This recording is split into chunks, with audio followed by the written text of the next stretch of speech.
Hi குட்டீஸ், welcome to social team பாது channel. என்ன கதை, ஒரு 3-4 நாள் ஆச்சு கதை சொல்லி. ஸோ கதை கேட்க ரெடியாக இருக்கீங்களா? சூப்பரான ஒரு கதை சொல்லலாமா? இன்றைக்கி ரொம்ப நல்ல கதை உங்களுக்கு நான் சொல்ல போகிறேன். நீங்களுக்கு ரொம்ப பிடிக்கும். என்னாச்சு அப்படின்னு பார்த்தீங்கன்னா, என்னடா பொம்மை எதுவும் இல்லைன்னு பார்க்குறீங்களா? இந்த கதையில் வர கேரக்டர் அந்த மாதிரி. ஸோ பொம்மைலாம் நான் வச்சுக்க முடியாது இந்த கதைக்கு. அதனால் நம்ம கதையை அப்படியே சொல்லிட்டு போகலாம். என்னாச்சு என்ன கதையோட கான்செப்ட் அப்படின்னா, நம்ம நினச்சிக்கிறோம்ல, என்ன நினச்சிக்கிறோம் அப்படின்னா, ச்சே எப்போ பாரு நல்லது செய்கிறவங்களுக்கு நல்லதே நடக்க மாட்டேங்குது, ஆனால் கெட்டது செய்கிறவங்க பாரு நல்லா இருக்காங்க அப்படின்னு நம்ம நினச்சிக்கிறோம் இல்லைங்களா? ஆனால் அதில் எவ்வளோ நமக்கு தெரியல என்னெல்லாம் நடக்கும். நல்லது செய்கிறவங்களுக்கு கெட்டது நடக்கிற மாதிரி தான் தோணும். கெட்டது ஆனால் அது கொஞ்ச நாள் ஆன பிறகு நம்ம பொறுமையாக இருந்தோம்னா நமக்கு எவ்வளோ நல்ல விஷயங்கள் நடக்கும்ன்றத நம்ம அனுபவிப்போம். அதாவது கெட்டது செய்கிறவங்க அந்த நேரத்தில் சந்தோஷமாக இருப்பாங்க. ஆனால் அவங்களுக்கு அதுக்கப்புறம் பார்த்தீங்கன்னா ரொம்ப கஷ்டம் வரும். ஆனால் நல்லது செய்கிறவங்களுக்கு கெட்டது நடக்கிற மாதிரி இருக்கும், ஆனால் அவங்க ரொம்ப சந்தோஷமாக இருப்பாங்க பின்னாடி. இதுக்கு ஒரு கதை சொல்லலாம். ஒரு ஊரில் ஒரு பழைய கதை, பழைய காலம். ஒரு ஊரில் 2 அண்ணன் தம்பி இருந்தாங்க. அண்ணன் ரொம்ப பெரிய பணக்காரர். தம்பி கஷ்டப்பட்டு உழைச்சி கொஞ்சம் கொஞ்சமாக முன்னுக்கு வரவர். ஒரு நாள் அண்ணன் தம்பி 2 பேருக்கும் சண்டை வருது, ஒரு வாக்குவாதம்.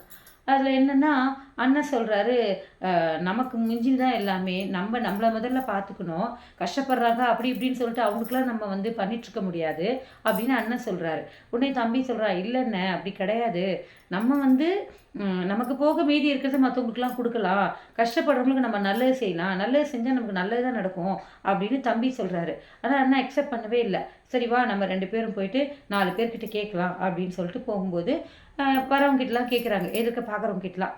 அதுக்கு முன்னாடி 2 பேரும் டீலு. அண்ணன் சொல்கிறாரு, நான் சொல்கிறது, அதாவது நல்லது செஞ்சோன்னா நமக்கு ஒன்றுமே கிடையாது அப்படின்றத மக்கள் ஒத்துக்கிட்டாங்கன்னா உன்கிட்ட இருக்கிற சொத்தெல்லாம் எனக்கு கொடுத்துடணும். நீ சொல்கிற மாதிரி நல்லது செஞ்சால் நல்லது தான் நடக்கும் அப்படின்னு மக்கள் சொன்னாங்கன்னா என் சொத்தெல்லாம் உனக்கு நான் கொடுத்துட்றேன் அப்படின்னு அவங்க 2 பேரும் ஒரு அக்ரிமெண்ட் போட்டுக்கிட்டாங்க. அப்புறம் 2 பேரும் போயிட்டு இந்த ஊரில் இருக்க மக்கள்லாம் கேட்கும்போது மக்கள் என்ன சொல்கிறாங்க, அண்ணன் சொல்கிறதான்ப்பா கரெக்டு, இந்த காலத்தில் யாருப்பா நல்லதெல்லாம் செஞ்சு நமக்கு நல்லதாக நடக்குது, கெட்டது தானே நடக்குது, நமக்கு எங்கே நல்லது நடக்குது, அதனால் நம்ம நல்லது செய்யணும் அப்படின்னு அவசியமே இல்லை, நம்ம பாட்டு நம்ம வேலையை பார்த்துட்டு போக வேண்டியது தான் அப்படின்னு சொல்கிறாங்க. வேறு வழியே இல்லாமல் தம்பி தன்னுடைய இருந்த சேர்த்து வச்ச சொத்தெல்லாம் அண்ணங்கிட்ட கொடுத்துட்றாரு. ஒரு கட்டத்தில் தம்பி வீட்டில் சாப்பாட்டுக்கே கஷ்டம், என்ன பண்ணுறதுனே தெரில. தம்பி ரொம்ப கஷ்டப்படுறாரு, வீட்டில் குழந்தைகள் இப்போ ஒய்ஃபு எல்லாம் கஷ்டப்படுறாங்க. உடனே தம்பி என்ன பண்ணுறாரு, சரி அண்ணங்கிட்ட போய் கொஞ்சம் வாங்கிட்டு வரலாம் அப்படின்னு சொல்லிட்டு அண்ணங்கிட்ட போயிட்டு, அண்ணன் வீட்டில் சாப்பாட்டுக்கே கஷ்டம்ண்ணே, அரிசி பருப்பாவது கொடுங்க அப்படின்னு கேட்குறாரு. உடனே அண்ணன் சொல்கிறாரு, காசு கொடுப்பா அப்படின்றாரு. காசு இல்லைண்ணே என்கிட்ட, இருந்தால் நீ தான் எல்லாத்தையுமே உங்ககிட்ட கொடுத்துட்டு தோற்று போய், நீங்கள் இருந்தால் கொடுங்க எனக்கு. சரி நான் உனக்கு எல்லாம் தரேன், ஆனால் நீ அதுக்கு பதில் உன் கண்ணில் ஒன்று கொடுத்துடணும் அப்படின்னு அண்ணன்காரன் கேட்குறாரு. சரி பசங்களாம் பசியில் இருக்கேன்னு சொல்லிட்டு தம்பி என்ன பண்ணுறாரு, ஒரு கண்ணை எடுத்து கொடுத்துட்டு பருப்பு அரிசி எல்லாம் வாங்கிட்டு வராரு. கொஞ்ச நாள் ஓடுது. அதுக்கப்புறம் திரும்பவும் வீட்டில் பசி பட்னி பசங்க அழறது. சரின்னு சொல்லிட்டு இவர் என்ன பண்ணுறாரு, தம்பி அண்ணன்கிட்ட போய் கேட்குறாரு, அண்ணன் எனக்கு கஷ்டப்படுறேன் அப்படின்னு சொன்ன உடனே, அப்போ இன்னொரு கண்ணையும் கொடு அப்படின்னு கேட்குறாரு அண்ணன்காரன். இன்னொரு கண்ணுமான, ஆமாம் இன்னொரு கண்ணையும் கொடு, சும்மா கொடுக்க முடியாதுல்ல அப்படின்னு சொல்லிட்டு. சரி அவருக்கு என்னென்னா தம்பி நல்லா இருக்கக்கூடாது அப்படிதான். சரின்னு சொல்லிட்டு இன்னொரு கண்ணையும் கொடுத்துட்டு வீட்டுக்கு வராரு. குழந்தைகள் அந்த ஒய்ஃப் எல்லாம் அழுகுறாங்க, என்னங்க 2 கண்ணும் போயிடுச்சு, நீங்கள் எப்படி இருப்பீங்க, இனிமேல் நம்ம என்ன பண்ணுறதுன்னு. வா ரோட்டில் பிச்சை தான் நம்ம எடுக்கணும், பரவாயில்ல இனிமேல் எங்கேயும் போக முடியாது, நீ என்னை கொண்டு போய் ஒரு இடத்துல உட்கார வை, நான் நாள் ஃபுல்லாக பிச்சை எடுக்கிறேன், வர காசை வச்சு வரதை வச்சு நம்ம பசங்களை சாப்பிட வச்சுக்கலாம் அப்படின்னு சொல்லிட்டு ஒரு இடத்துல போய் இந்த அம்மா அவரை உட்கார வச்சுட்டு வந்துடுது. டெய்லி இந்த மாதிரி போகும், அவங்க கொண்டு போய் உட்கார வைப்பாங்க, அவர் இருப்பார். சாயந்தரம் இந்த அம்மா கூட்டிகிட்டு வருவாங்க. ஒரு நாள் என்னாச்சு, இந்த ஒய்ஃப் இவரை கூட்டின்னு வரவே இல்லை. நான் அப்படியே டைம் ஆனவுடனே இவர் என்ன பண்ணுறாரு, பொறுமையாக எழுந்து தடவி தடவி நடந்து போகும்போது பாதை மாறி காட்டுக்குள்ளே போயிடுறாரு இந்த தம்பி.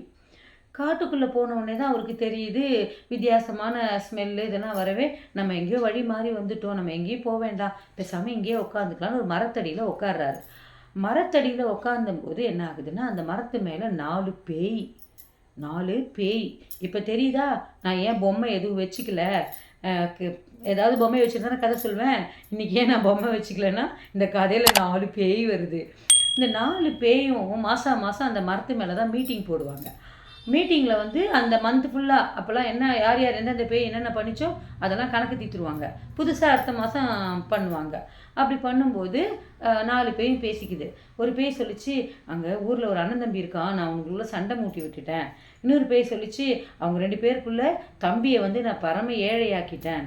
3வது பேய் சொல்லுது, இந்த மாதிரி வந்து அவன் கண்ணு தெரியாமல் போயிடுச்சு அப்படின்னு. இப்படி பேசிக்கும்போது முதல் பேய் சொல்லுது, அந்த தம்பி வந்து இங்கே இந்த மரத்து கீழே பிசின் இருக்குல்ல, அதை எடுத்து தடவினார்னா அவர் கண்ணு வந்துடும். அதே மாதிரி இன்னொரு பேய் சொல்லுது, நான் ஒரு அந்த ஊரில் தண்ணியே கிடையாது எங்கேயுமே, ஆனால் பயங்கர வறட்சியை உண்டு பண்ணிட்டேன் அந்த ஊரில் நான். ஆனால் அங்கே ஒரு 7 கல் கிணறு இருக்குது, அந்த 7 கல்லை நகர்த்திட்டோம்னா ஊரில் இருக்க எல்லா கிணறுலையும் தண்ணி வந்துடும், அது யாருக்குமே தெரியாது அப்படின்னு சொல்லுது. 3வது பேய் சொல்லுது, நான் ராஜாவோட பொண்ணு கல்யாணம் ஏற்பாடு பண்ணியிருந்தாரு, அந்த ராஜா சந்தோஷமாக இருக்கக்கூடாதுன்னு சொல்லிட்டு அந்த பொண்ணை வந்து நான் ஊமையாக்கிட்டேன், கல்யாணம் நின்று போச்சு, நாடே துக்கமாக இருக்குது ராஜா துக்கமாக இருக்கிறதுனால அப்படின்னு 3வது பேய் சொல்லுது. உடனே தலைவன் பேய் சொல்கிறாரு, சரி சூப்பராக எல்லாருமே பண்ணிட்டீங்க, இனிமேல் நீங்கள் வந்து நம்ம கலைஞ்சி போயிடலாம், அடுத்த மாதம் பார்த்துக்கலாம் அப்படின்னு சொல்லிட்டு போயிடுறாங்க. இது எல்லாத்தையும் மரத்து கீழே உட்காந்துட்டு இந்த தம்பி கேட்குறாப்புல. ஸோ எழுந்து என்ன பண்ணுறாரு, அந்த மரத்து கீழே இருந்த பிசினை எடுத்து கண்ணில் போட்டுன்னு ஒரு கண் தெரிஞ்சிருது. ரொம்ப சந்தோஷம், அப்படியே சந்தோஷமாக குச்சிக்கிட்டே என்ன பண்ணுறாரு, நேராக வீட்டுக்கு வராரு. வீட்டுக்கு வந்தோடனே ஒய்ஃபுக்கு அவ்வளோ சந்தோஷம். முதல்ல நம்ம என்ன பண்ணலாம் வா அப்படின்னு சொல்லிட்டு கிளம்பி போகிறாங்க.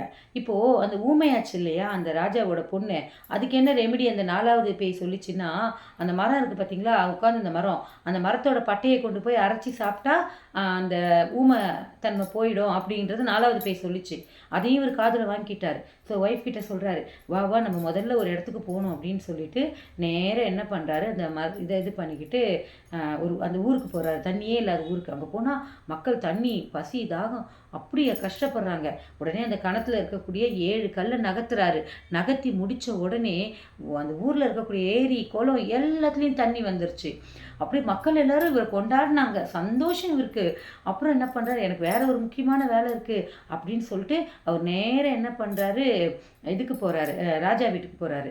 ராஜா கிட்ட போய், ராஜா உங்கள் பொண்ணு வந்து ஊமையாக இருக்கு இல்லையா, அந்த பொண்ணுக்கு வந்து நான் வந்து ஒரு மருந்து கொண்டு வந்திருக்கேன்னு சொன்னேன். என்னன்னு சொன்ன உடனே அந்த மரத்தோட பட்டையை எடுத்து அரைச்சி அந்த பொண்ணுக்கிட்ட கொடுத்த உடனே அந்த பொண்ணு குடித்த உடனே பேச ஆரம்பிச்சிருச்சு.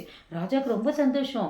ஒரு ஊரே எழுதி வச்சுட்டாரு, பெரிய பங்களா கொடுத்துட்டாரு, நிறைய காசு பணம் எல்லாம் தம்பிக்கு கொடுத்துட்டாரு. தம்பி ரொம்ப சந்தோஷமாக பசங்களோட வாழ்ந்தாப்புல. இதை பார்த்த அண்ணனுக்கு சரியான கடுப்பு. என்னடா அது, நம்ம வந்து இவ்வளோ பணம் வச்சுருக்குறோம், நம்மளால சந்தோஷமே இருக்க முடியலையே, இதெல்லாம் எப்படின்னு சொல்லிட்டு தம்பிக்கிட்ட வந்து கேட்குறாப்புல. தம்பி சொல்கிறாரு, நான் அந்த மரத்தடியில் போய் உட்காந்துனேன், அங்கே இதெல்லாம் நடந்தது எனக்கு அப்படின்னு சொன்ன உடனே இவர் என்ன பண்ணுறாரு, நேராக வந்து அந்த மரத்தடியில் வந்து உட்காந்துக்கிறாரு. அது அடுத்த மாதம் திரும்பி அந்த பேய்ங்கெல்லாம் ஒன்று சேர்ந்து 4 பேயும் பேசுது. அப்போ ஒரு பேய் சொல்லுது, நம்ம ரகசியத்தை யாரோ ஒருத்தன் கேட்டுட்டு போயிட்டு நம்ம பண்ண எல்லா பிளானையும் இது பண்ணிட்டான். அங்கே வந்து பார்த்தீங்கன்னா அந்த ராஜாவோட பொண்ணு பேச ஆரம்பிச்சிருச்சு, ஊரில் தண்ணி வர ஆரம்பிச்சிருச்சு, ஊரே வந்து சந்தோஷமாயிடுச்சு.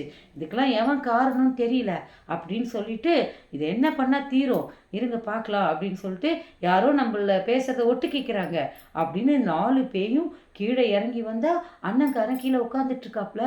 4 பேயும் சேர்ந்து அந்த அண்ணனை உண்டு இல்லைன்னாக்கி துவம்சம் பண்ணி சாகடிச்சிருச்சு. இப்போ இதுலேருந்து என்ன தெரியுது அப்படின்னு பார்த்தீங்கன்னா, நம்ம மற்றவங்களுக்கு கஷ்டத்தை கொடுத்தா நமக்கு கஷ்டம்தான் மிஞ்சம். ஆனால் நம்ம மற்றவங்களுக்கு நல்லது செஞ்சோன்னா நம்ம செஞ்சதை விட 10 மடங்கு அதிகமாக சாமி நமக்கு நல்லது செய்வார்.